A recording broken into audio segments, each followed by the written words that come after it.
আইন ও মানবাধিকার সুরক্ষা ফাউন্ডেশন সিরাজগঞ্জ জেলা শাখার ৩১ সদস্য বিশিষ্ট কমিটি গঠন।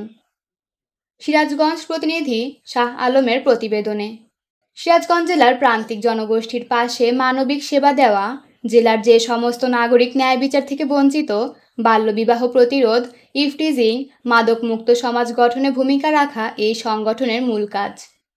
শনিবার ১৪ জুন ২০২৫ সিরাজগঞ্জ জেলা আইনজীবী সমিতি হল রুমে পবিত্র কুরআন তেলাওয়াতের মধ্য দিয়ে অনুষ্ঠান শুরু হয় এবং সবার সম্মতিক্রমে ৩১ সদস্য বিশিষ্ট কমিটি গঠন করা হয়। উল্লেখ্য, প্রতি ১ বছর পর পর এই কমিটি গঠন করা হবে। প্রধান উপদেষ্টা এ মতি, কেন্দ্রীয় কমিটি। উপদেষ্টা ১ মোহাম্মদ জাহাঙ্গীর আলম, উপদেষ্টা ২ মোহাম্মদ শাহাদত হোসেন ঠান্ডু, উপদেষ্টা ৩ মমিনুদ্দৌলা। সবার সম্মতিক্রমে সভাপতি নির্বাচিত হয়েছেন মোহাম্মদ সাইফুল ইসলাম, সহসভাপতি ১ ইঞ্জিনিয়ার মোহাম্মদ আশরাফুল ইসলাম তালুকদার, সহসভাপতি ২ মোহাম্মদ আশরাফুল আলম। সাধারণ সম্পাদক নির্বাচিত হয়েছেন অ্যাডভোকেট মোহাম্মদ আব্দুল হামিদ শেখ, যুগ্ম সাধারণ সম্পাদক ১ মোহাম্মদ আব্দুল মালেক, যুগ্ম সাধারণ সম্পাদক ২ মোহাম্মদ মাসুম তালুকদার, আইন সম্পাদক অ্যাডভোকেট মোসাম্মদ রোজিনা খাতুন, মহিলা সম্পাদক মোসাম্মদ সালমা খাতুন, সাংগঠনিক সম্পাদক মোহাম্মদ আরিফুর রহমান, দপ্তর সম্পাদক মোহাম্মদ দুলাল হোসেন, ধর্ম বিষয়ক সম্পাদক মোহাম্মদ মোয়াজ্জেম, প্রচার সম্পাদক সাংবাদিক শাহ আলম, মোহাম্মদ আবু সাইদ ভুইয়া প্রমুখ।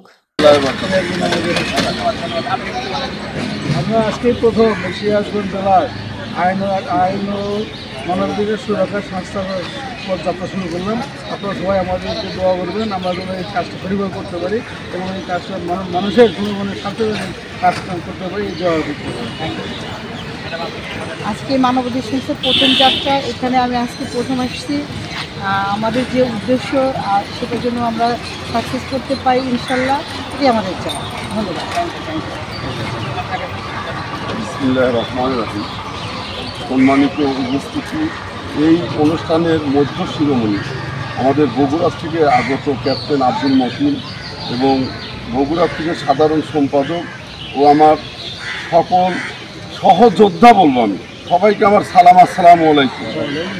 আসলে সভাপতি আমি নয়, সকলেই, কারণ সকলে যেমন কাঁধে কাঁধ মিলে দাঁড়িয়েছি, তদ্রূপ এই মানবাধিকার যেন বাংলার মাটিতে প্রত্যেকটা ইউনিয়নে, প্রত্যেকটা গ্রামে, প্রত্যেকটা মহলে এবং জেলা পর্যায়ে যে সমস্ত কাজ অসমাপ্ত আছে আমরা যেন সমাপ্ত করে এই অগ্রগতি দুর্বার আকারে এই সিরাজগঞ্জ থেকে আমরা এগিয়ে যেতে পারি, এই প্রতিজ্ঞা রেখেই আমার বক্তব্য শেষ করছি। আসসালামু আলাইকুম।